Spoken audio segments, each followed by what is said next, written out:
दोस्तों नमस्कार। अशोक दिल्ली वाला शो में मैं आर्किटेक्ट अशोक गोयल आपका स्वागत करता हूं।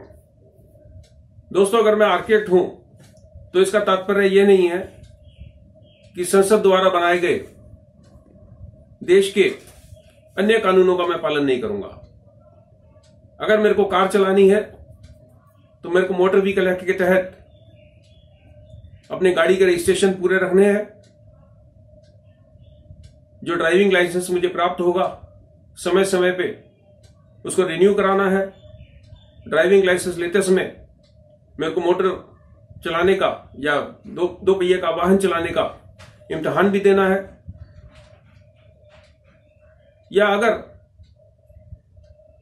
मेरे ऊपर इनकम टैक्स की कोई देयता बनती है तो मेरे को इनकम टैक्स एक्ट के तहत सालाना अपना इनकम टैक्स रिटर्न भी भरना है।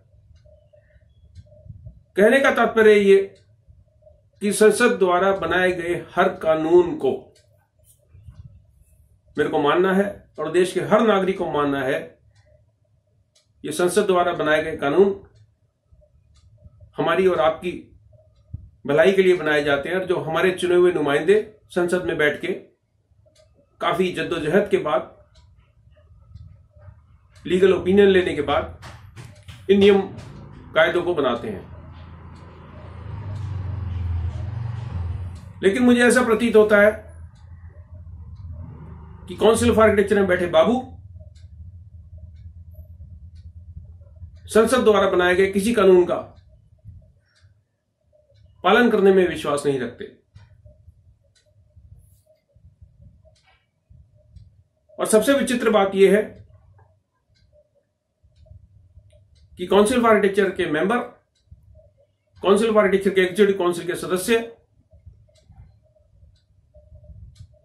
भी इन चीजों को नजरअंदाज कर रहे हैं कि देश के कानून क्या है।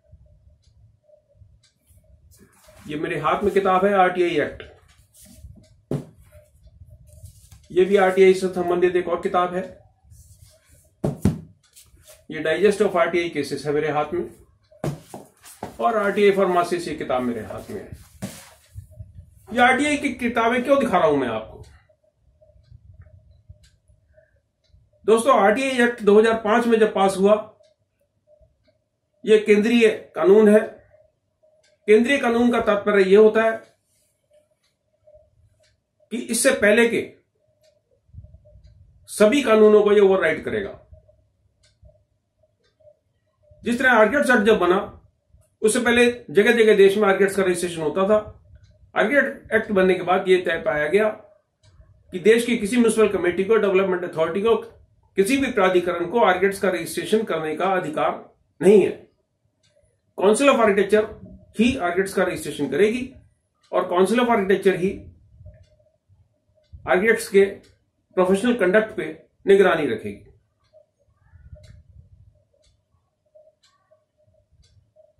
बात का मतलब यह निकला कि जो भी केंद्रीय कानून है उस कानून का सबको पालन करना है।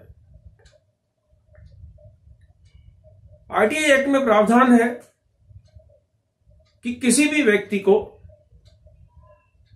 किसी भी सरकारी विभाग से किसी भी प्रकार की जानकारी चाहिए हो, जो जानकारी उस विभाग के पास उपलब्ध है, तो ₹2 प्रति पेज के हिसाब से वो व्यक्ति वहां पर एक आवेदन लगा के जानकारी प्राप्त कर सकता है।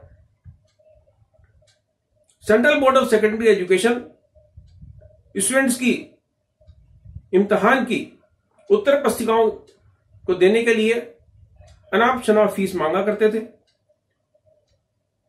आरटीआई के तहत लोगों ने जानकारी मांगी, उन्होंने इंकार किया। उन्होंने कहा, आप हमारी फीस दीजिए, हम आपको ₹2 में कॉपी नहीं देंगे।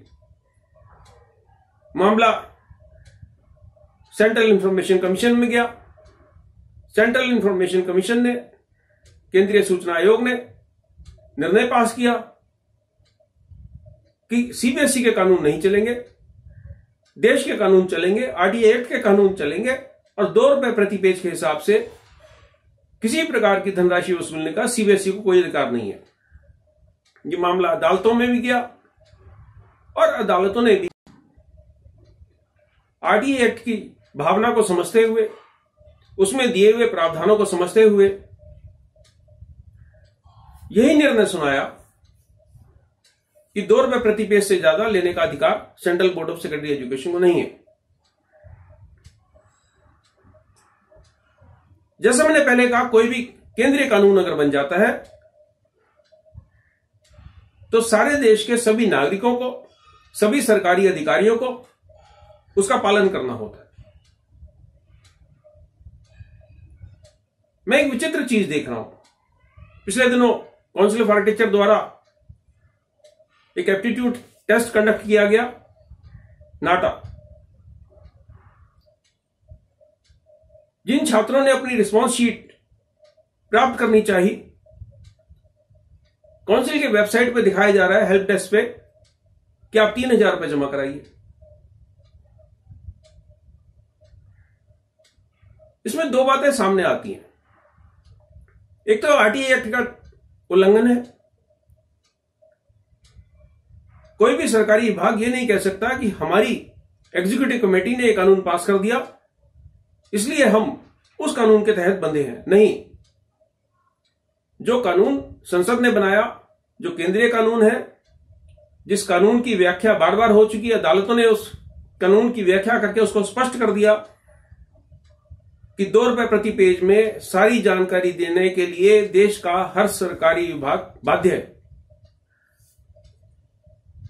तो काउंसिल ऑफ आर्किटेक्चर में किन विद्वानों के दिमाग की यह उपज है कि आप जो छात्र नाटा के जिन्होंने इम्तिहान दिया उनसे आप 3000 रुपए की मांग करो।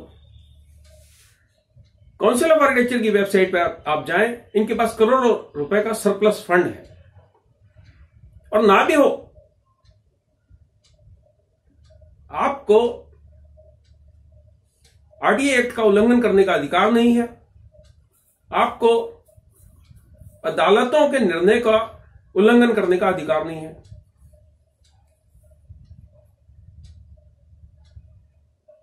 काउंसिल ऑफ आर्किटेक्चर ऐसा लगता है नौकरशाही के हवाले है पूरी तरह। और यह हमारे देश की विडंबना है कि देश के नौकरशाह किसी कानून को नहीं मानते। जब भी आप उनकी शिकायत करें, जब भी आप उनसे निवेदन करें, जब भी आप उससे आग्रह करें, वो कहते हैं हमारे नियम ये हैं, हमने इसको पास कर दिया, आप सहमत नहीं है, आप अदालतों में जाइए। काउंसिल ऑफ आर्किटेक्चर देश के नागरिकों को अच्छे प्रोफेशनल आर्किटेक्ट्स देने के लिए, नियम कायदे बनाने के लिए, आर्किटेक्ट्स एक्ट का पालन कराने के लिए बाध्य है। काउंसिल ऑफ आर्किटेक्चर के सभी सदस्य क्वालिफाइड आर्किटेक्ट्स हैं, कुछ सदस्य सरकार द्वारा नामित हैं।